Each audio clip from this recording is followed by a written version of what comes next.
Bukan menjadi rahasia lagi kalau CIA, lembaga intelijen Amerika, sering menggulingkan sebuah pemerintahan yang sah. Ada 5 hal yang mereka lakukan dan sampai sekarang mereka masih tetap melakukannya. Yang pertama yang dilakukan adalah, dan yang ini adalah paling sering, yaitu membiayai oposisi. Cara ini adalah cara yang paling aman dan metode paling murah dari CIA. Bisa hanya memodali memberi uang kelompok oposisi atau memodali mereka yang akan melakukan kudeta. Iran di tahun 53, Vietnam di tahun 63, Brazil, Guatemala, salah satu operasi intelijen dengan model ini yang dilakukan oleh Amerika. Cara nomor 2 yang paling sering dilakukan adalah dengan assassination atau pembunuhan. Membunuh pemimpin lalu menggantikan dengan pemimpin yang pro-Amerika. Misalnya Patrice Lumumba di Kongo, dan banyak lagi pemimpin-pemimpin berbagai negara yang tidak jelas kematiannya tapi didesain oleh Amerika agar digantikan dengan pemimpin yang pro-Amerika. Lalu, cara ketiga yang paling sering dilakukan oleh CIA adalah melumpuhkan ekonomi, atau dalam bahasa akademinya adalah economic assassination. Perang tarif dengan Cina, embargo perdagangan, dengan cepat akan merubuhkan sebuah negara seperti Kuba sampai sekarang diembargo. Kemudian Chile di tahun 70-an ketika Allende yang melakukan nasionalisasi atas aset-aset Amerika membuat Presiden Nixon memerintahkan CIA dengan kalimat "Make Chileans Scream" atau membuat bangsa Chile menjerit. Yang terakhir, Pinochet mengkudeta Allende. 2 hal itu dilakukan di sana. Tekanan secara ekonomi lalu mendukung kudeta oposisi. Lalu saat ini misalnya serangan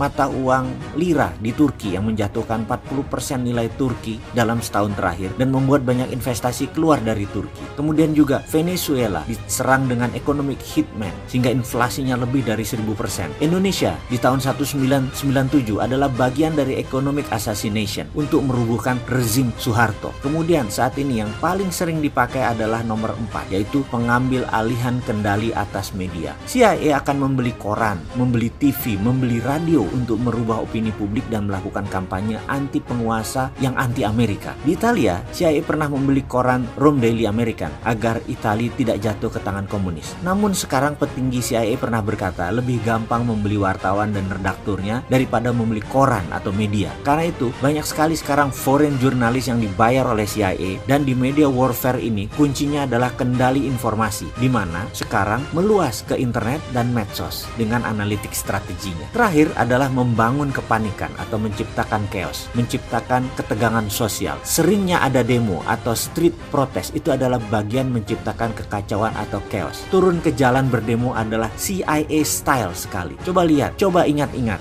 di Indonesia yang sedikit-sedikit turun ke jalan, belakangnya pasti siapa? Kita bahas detailnya di chapter yang lain. Dan pastikan mereka yang turun ke jalan itu tidak tahu apa motif asli demo tadi. Itu adalah kunci sukses demo. Misalnya tokoh Iran Muhammad Mossadegh yang menasionalisasi aset minyak Inggris di tahun 53, digalanglah demo besar-besaran sampai terguling, dan kemudian boneka Amerika Syah Iran dijadikan monarki lagi. Juga demo panjang Hong Kong saat ini, demo besar misalnya kemarin di Malaysia untuk menggulingkan Najib yang pro Cina beberapa tahun yang lalu. Ini semua adalah sedikit informasi tentang organisasi rahasia dan bagaimana operasinya, dan masih banyak lagi yang sebenarnya kita tidak tahu. Jadi ke depan ada baiknya Indonesia hati-hati. Kita harus punya strategi berlapis dan bermain cantik. Baru nanti kita salib mereka semua di tikungan. Barulah Indonesia bisa jadi negara besar.